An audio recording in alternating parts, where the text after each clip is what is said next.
Hello and welcome to another edition of European Football Adda. So far, we have covered the previews for EPL. The league is about to start this weekend. Another big league that is starting this weekend is basically the Serie A. And to discuss and preview Serie A, we have Yasser Arafat with us from London. Welcome, Arafat Dala, to this edition. Thank you, Dada. So, you must be, first of all, you must be very confident of your team, Inter, retaining another edition of the Scudetto, given that not only that they have maintained their core, not lost any players at all, but also added two very, very important players on a free. Mehdi Taremi is on a free and Zelensky is on a free. So that's a wonderful business by Marotta. So how confident are you of retaining the league this year? Confidence level for Inter. I'm confident, but not overconfident because, yes, that's true that you say we have signed very good two players in free transfer. One is Mehdi Taremi and the other one is Peter Zelensky, who both are great players, and especially in this transfer market, having that caliber of player with with no money, basically, just some bonuses. It was a huge deal. But to be sincere, I have expected something more this season, because especially in attack, because last season we saw that Arnautovic, who is already 35, 36 years old now, and last season, almost for whole season, he was injured. And every time when he came back from the injury, after 2, 3 matches, he got injured again. And the irony is, this season we haven't started the season yet. He just played 5 minutes, like 20 minutes in a friendly match, and he was already injured before the starting of the season. So we can already say that we are going to have the same Arnautovic that we saw last season, who is not really productive for us, since in 9 months season, almost 6 months he is injured. And the other option is Joaquim Correa, who was at Marseille last season on loan.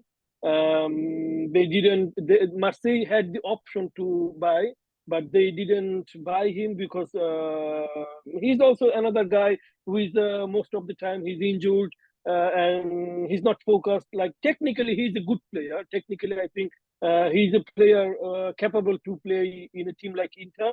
But unfortunately, he does not have that mentality or that continuity to play in a big team. So right now we have only 3 options in attack: Lautaro, Thuram, and Mehdi Taremi, of course. Last season, everything went perfectly.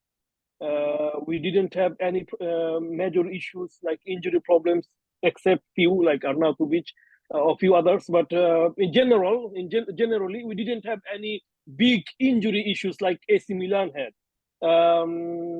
So like last season, I would say in the league, everything was perfect and went very well, luckily as well. Like, also the luck favored us in many occasions.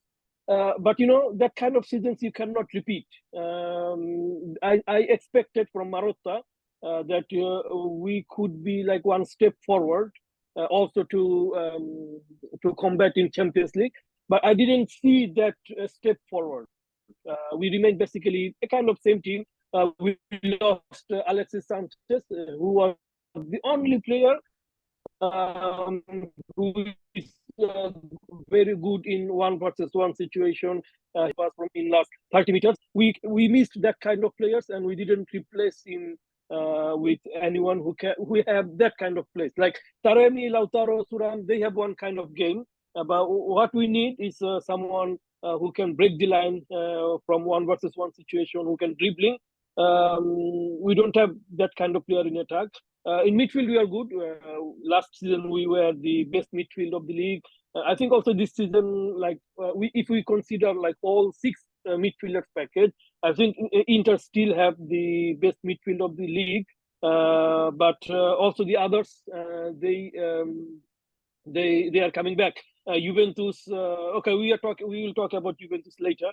So I can see like Juventus is building a good team. AC Milan as well. Yesterday they confirmed Fofana. So the gap we had last season with Juventus and AC Milan, this year we are not having anymore. And Inter remain the same team. So I think this year it will be much more difficult. And I see Juventus, AC Milan, even Atalanta. They are much closer to us compared to last season. Right. Okay. So yeah, I mean, like you mentioned, the other teams have also tried to improvise and strengthen. But still, from Inter side, do you see this year as a breakout for anybody? I mean, last year Lautaro Martinez truly came of age, like as a captain. It became evident that the promise that was there. Do you see anybody else? Even Thuram was a surprise. I mean, we didn't expect Thuram to score so many goals. We thought Thuram is more of a wing player. So this year, who do you think will surprise us the most in a positive manner from Inter side? Yeah, last season actually, as I said, like everything was so perfect that you cannot repeat that kind of perfect season again.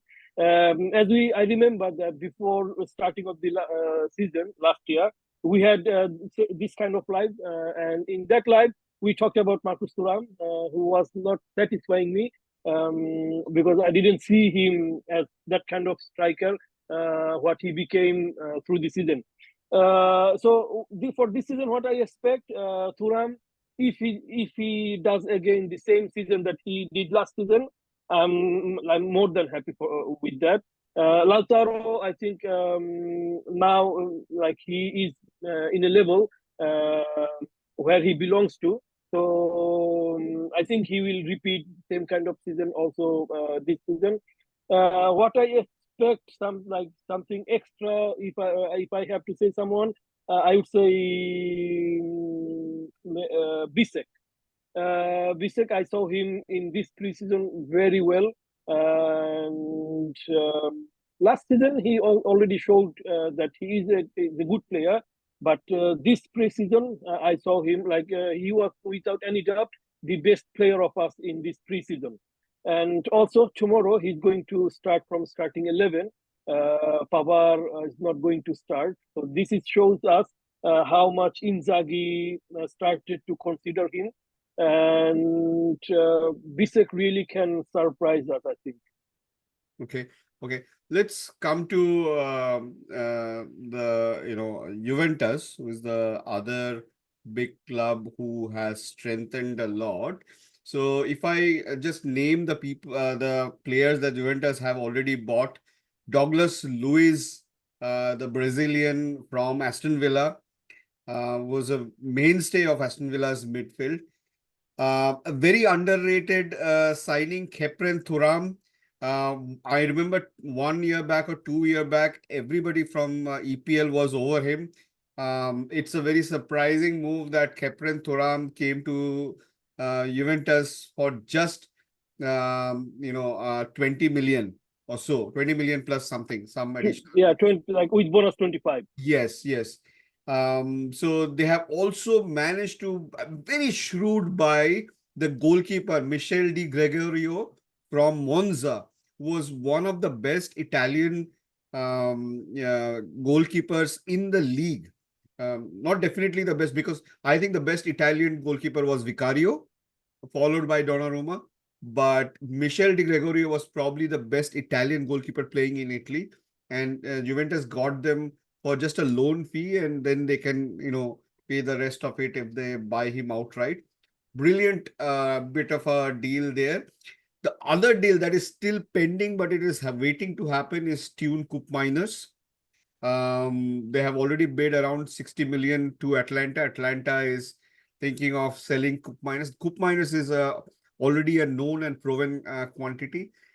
Around all of this, they have also sold off a few youngsters, Matthias Sule to Roma for 25 million. That's a very good deal for Juventus.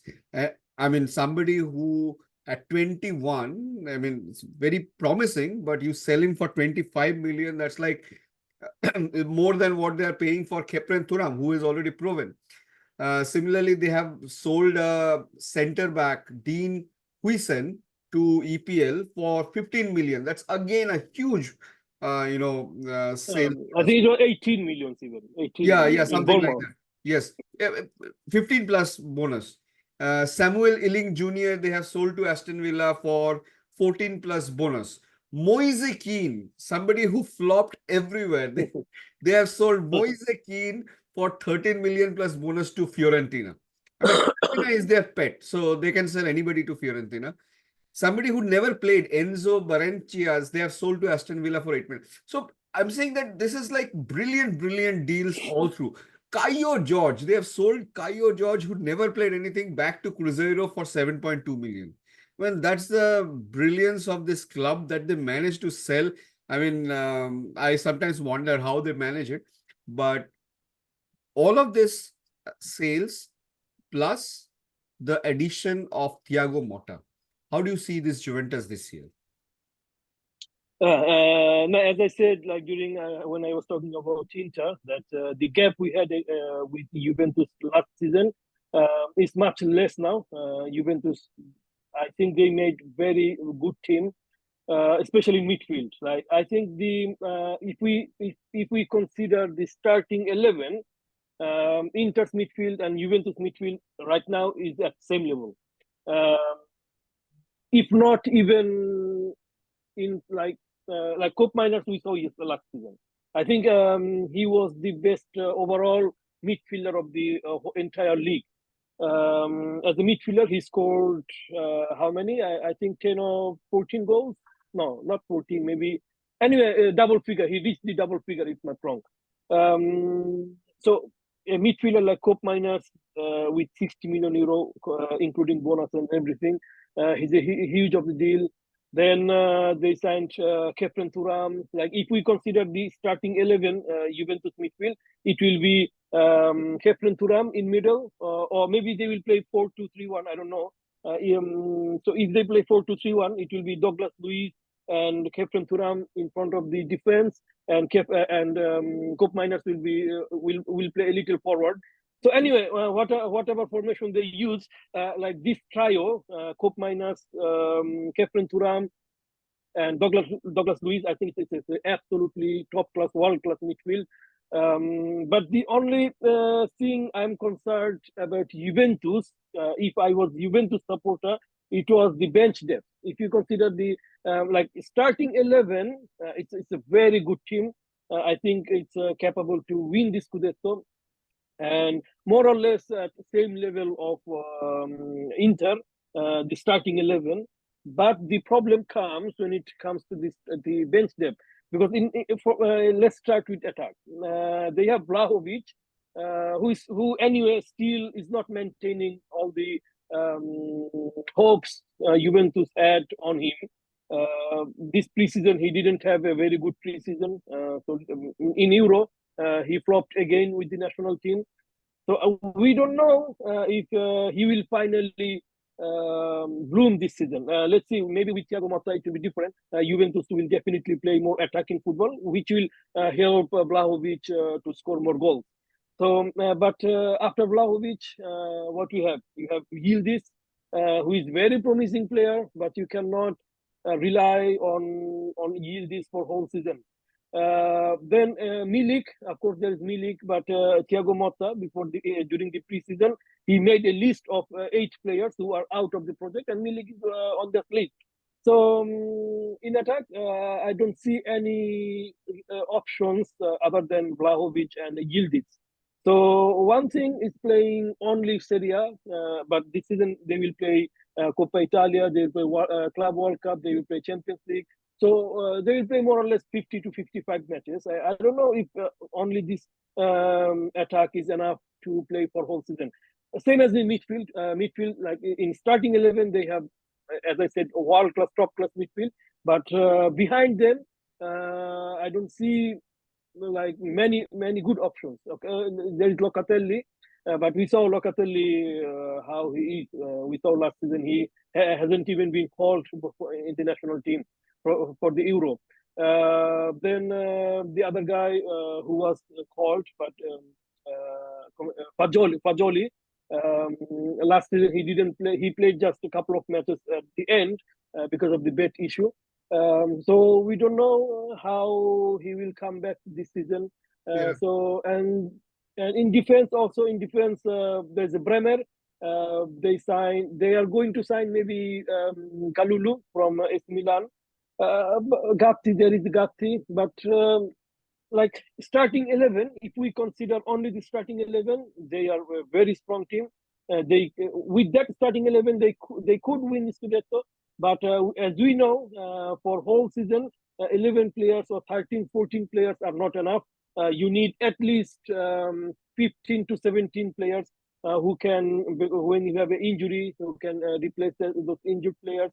And anyway, one player is The, not the on form other for whole season.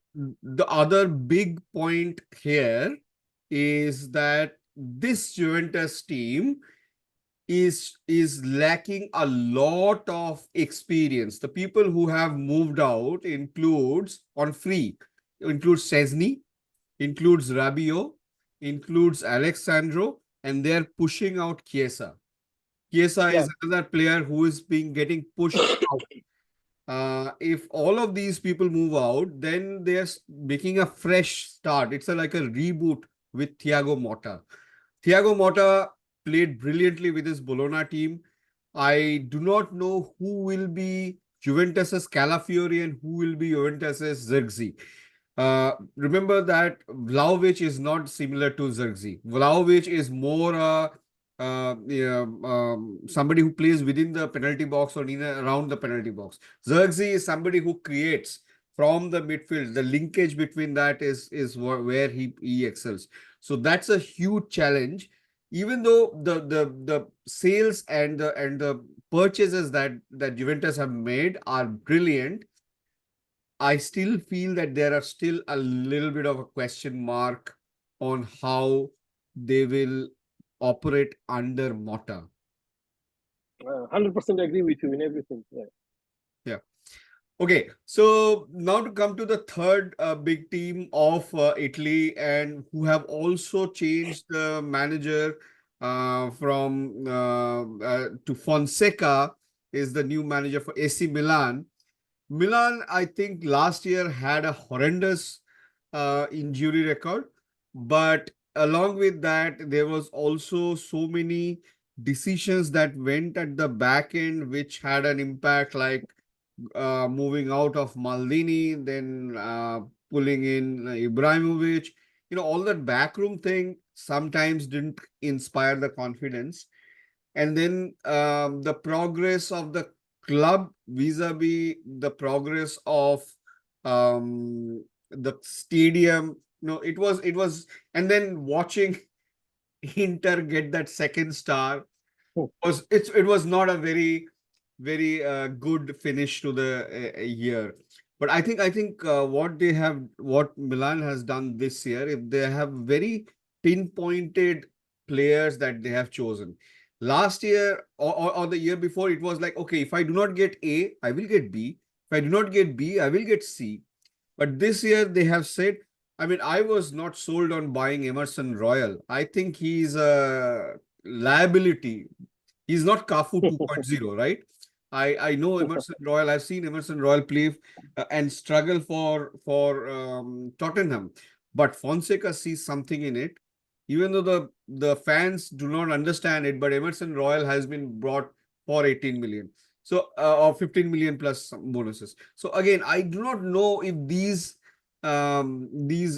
purchases will bear fruit. Some of the purchases I can truly understand. For example, Alvaro Morata is a very shrewd purchase. I know there was a Zirkzee who was getting purchased. I think we dodged a bullet in that because Zirkzee is not a goal scorer in that. He's a more a provider, a creator, like I mentioned. So getting Zirkzee as your primary striker is not going to be enough. So Morata, I think, is a much more somebody who can play multiple roles. If now they're targeting to get Tammy Abraham, I don't think Tammy Abraham is the right choice here. Luka Jovic can do some amount of work. Maybe there are other players who can be tried out in that position. The player that I'm really, I love that has been brought is, of course, Fofana. I mean, somebody rejected Fulham, Bournemouth, and Manchester United, saying, "I only want to play for AC Milan." That says that he has the club in his heart.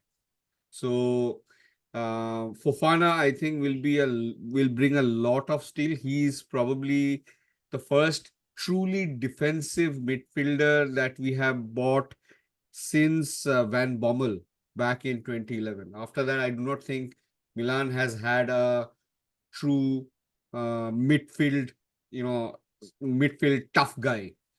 Then there is a Strahina Pavlovic, who has come from Salzburg. I've seen Pavlovic. It's more a future kind of a buy. I don't think he'll be like immediately producing goods. Some of the youngsters have come up. Of course, Camarda, we all know Camarda is probably the future of Italy.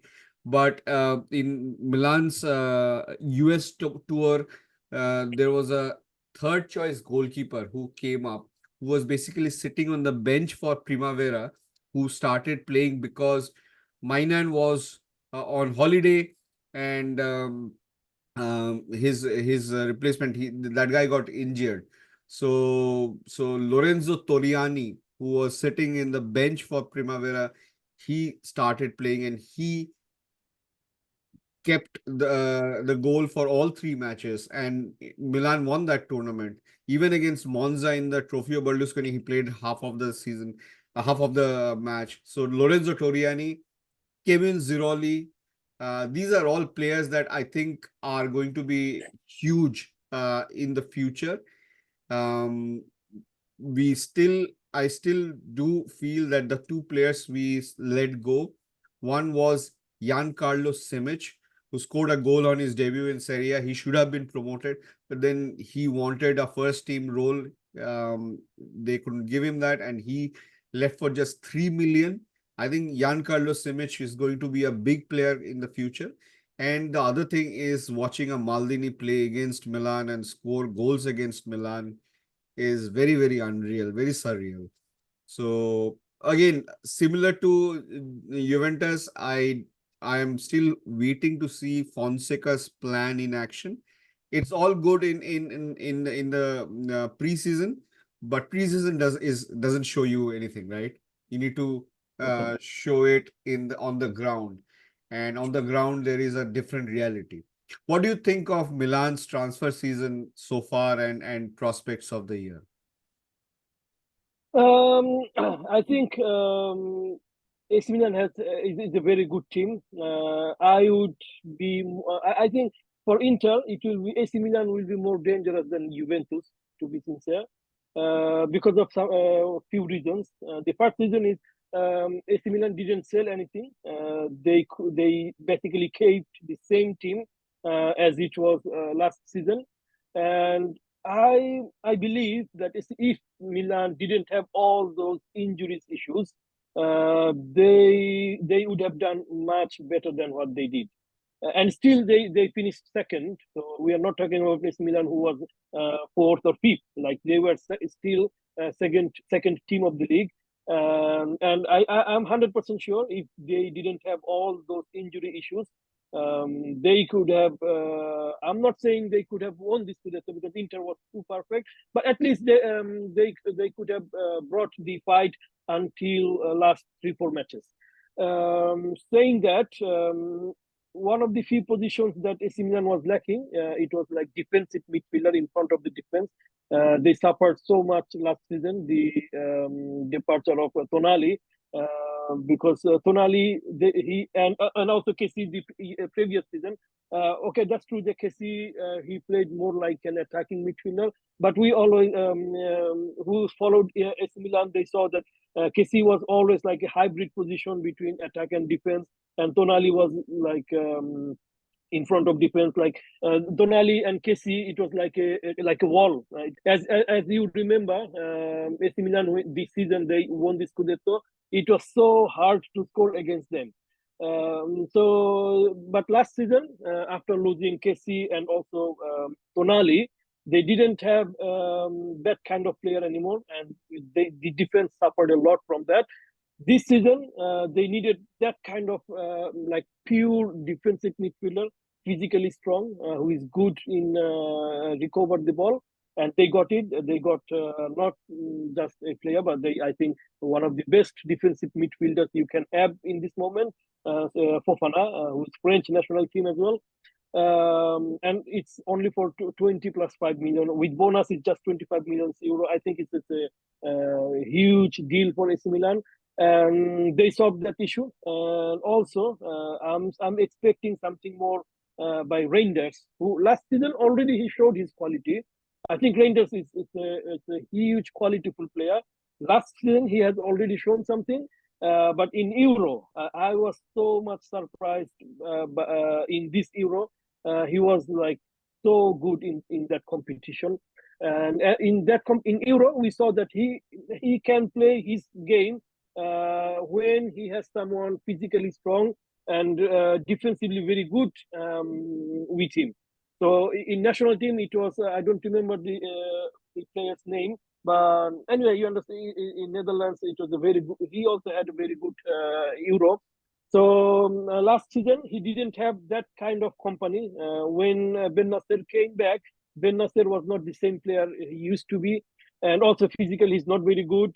So Milan struggled, but I think with Fofana with him in front of the defense, Rangers can be. I'm not saying same level of Chalanolu, but we are talking about that level. I think he has that capability to be in that level. So if Rangers can do this step forward, so AC Milan is going to be I think a very big challenge. Yeah, I think Pulisic had a brilliant debut season. If he can maintain that, and Chukwueze, who came back in strong in the second half of the season, if he can produce, the dependence on Liao will end. Because Milan is not a left-sided team only. I think the way that they bought Emerson Royal is to ensure that both the wings start bombing forward. So Emerson Royal, so the first 11 is like Emerson Royal, Theo, Tomori, and you'll have Pavlovic. Pavlovic or Gabia. I don't know who will start. Pavlovic I is think I think Pavlovic is a very good Pavlovic is defender. brilliant. I mean, brilliant. But then again, whether he's a starting guy or not, because Gabia is I still saw him against Inter last season because we are in the same group. I saw Pablo very good defender, very good defender. okay. Yeah, and then in the middle we'll have Reindeers and Fofana, and then the three in the top will be Liao, Pulisic, and Chukwueze, or Liao, RLC, and Chukwueze. Pulisic. So Liao, RLC, or depending on whether they play RLC or RLC is Ruben Loftus-Cheek, or Pulisic in that hole, and then Yeah, Loftus-Cheek. Yeah. yeah. So enough about the big three. Let's come down to the capital. Roma under Daniele De Rossi is having an interesting project, and then there is Lazio under Marco Baroni. Roma has done some good business, I will say, because they have got Artem Dovbyk from Girona, the Ukrainian striker, for only 30 million. Today, I mean, he's a top striker. Matthias Sule has come from Juventus for 25 million. Enzo Laffi has come from Stade Rennais for 23 million. And then they have got Angelino, who is a left back, and from RB Leipzig. And possibly Chiesa is still in that market. Chiesa, Milan and Roma are interested in Chiesa. So that's a big thing. Lazio though has not been such a busy team. Lazio has got I think they are getting Bule Dia from Salernitana, and the other names are all unknown names. Castroville is coming from Fiorentina on a free transfer. None of the other names inspire a lot of. Noslin is coming from Verona. That's it. So Lazio is probably not such a big thing. Do you think Roma will be able to break into top four? To be sincere, it should be like so hard because I think the other teams like Inter, Juventus, AC Milan, and Atalanta, these four teams are. And don't forget Napoli. Let's not forget Napoli because Antonio Conte is always a fact. Is a key fact. Um, if we consider like these five teams, I see these five teams more ready than Roma because, yeah, as you said, they had made some very good signs like Dovbyk. But to be sincere, I'm telling you, I don't know if this guy is one season wonder or what. Because, of course, last season with Girona, he was top scorer of La Liga. But every time I saw him playing in this Euro, um, like it didn't impress me at all. Like he could not stop a ball. Like I'm not. He looked to me someone like you do you remember the player who was used to play for Genoa? Then AC Milan signed him. What was his name? That he always after scoring the goal he was Piatek, Christoph Piatek. Piontek. Piatek. Piontek, yes. One season I wonder. don't know. Yeah, I don't know if he's that kind of. I saw him even this preseason. Yeah. Some clip like He's made now like in Turkey. so. He's now in Turkey. No, yeah, but like, Dobbik. I'm talking about Dobbik. Like he's slow, technically average player. I Okay, don't know how he scored all those goals last season. okay, To be fair, right? let's come to the two big names that you mentioned, Atalanta and Napoli. Napoli Yeah. has no European competition, but and has Antonio Conte, but they have signed virtually nobody. And if they are replacing, if they're thinking of replacing Osimhen with Lukaku, that's like like from Ferrari to I don't know, Honda or something. Not even a Honda. But Antonio Conte used to drive with Honda. So. Yeah. And Atalanta has done a brilliant set of business again. Atalanta has bought Matteo Retegui from Genoa for 22 million plus bonus. Charles de Ketelaere has completed his transfer. They have also got a centre back, Ben Godfrey from Everton. So these are players that are coming from EPL to this year. They have got Nicolo Zaniolo joining in. And they're also thinking of Lazar Samardzic. Again, Milan target, Atalanta target. They have not lost anybody big. Do you really think Atlanta will be the fourth team, or will it be Napoli who will be the fourth team?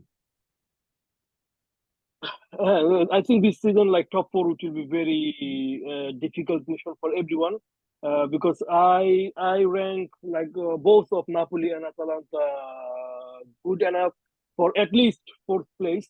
Atalanta has this big advantage, I would say. Atalanta and Inter, like if we consider the big teams, these two are the only two teams who didn't change the coach. And these two coaches are for multiple years, so it's well organized and well balanced team. uh, they all know each other, so there is nothing new, like they just have to keep continuing what they have already done previously. So in this sense, they are already ahead compared to let's say Juventus, Napoli, Milan, because they all changed coach. They all have new projects, but Atalanta they have to just continue. With players like they had a big injury. I don't know, like Scamacca, they lost him for whole season. Okay, now Scamacca didn't have a great Euro, but in Atalanta we saw last season how important he was. But still, Atalanta, I think, is a very good team. Actually, to I also consider Atalanta. They can be a contender for league winner for Scudetto. I know they are not used to, and we always see this kind of teams who are not used to win. They cannot, like, at some point they lost the track. Uh, but I think with the team they have and with all the mechanism they created in previously, they can. I'm not saying they can win this Scudetto, but they can fight for it. They can fight for it, and definitely, I see them. I see them better than Roma. Definitely, so Okay. I think Roma, Napoli, and Juventus. For me, like top two, it will be Inter and AC Milan. Then for the other two positions, Juventus, Roma, Napoli, Atalanta. These four teams will fight. Atalanta has something more compared to Roma. Yeah. So my Uh, top four will be also similar. The top two will be between the two Milan clubs. I don't know. I will wish that we get the second star this year. Then the third and fourth will be, I think, Juventus and Atlanta. But remember, Serie A has five spots for UCL this year. uh, oh yeah, next season as well. Yeah, yeah, yeah. I remember. So if we continue to perform well, we'll maintain that five spot. So the fifth team will also go through. So I do believe that Roma with this kind of players, I mean, add Dybala, add this guy Dovby. Dybala is leaving. Dybala is leaving. We'll see, we'll see. But if they can buy Chiesa in that, they have a better player. So I think top five will be these five teams. So Milan, two Milan clubs, Juventus, Atlanta, and Roma. And then I So don't think Antonio Conte will totally flop. I do not see Napoli, the Napoli which has lost Zielinski, Napoli which is going to lose Osimhen. I do not see that Napoli in top five. Very honestly, it's going to be a miracle if they do it with Lukaku. Of course, This is why Antonio Conte falls. if Osimhen stays, that's a different thing. Okay, very quickly, top scorer prediction.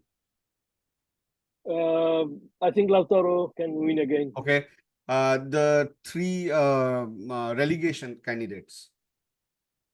Okay, let me see the. Okay, this surprise will be Como. You are going to ask me maybe for later.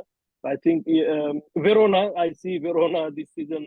They lost the most important figure they had last season. It was coach, and they lost that coach. So I think Verona can be relegated. Then Venezia, Verona, Venezia. These two, and as Oh, third place, I'd say Lecce. okay. Okay. So you're saying Or Lecce. maybe Genoa, because Genoa they lost to the Goodmanson and also Retegui. I say Verona, Venezia, and one between Lecce or Genoa. So I'm saying Venezia, Cagliari, and Como. We'll see. But anyway, we only have time now for this much. Hope you all liked it, this Serie A preview, which was cramped a little bit. We'll come back with other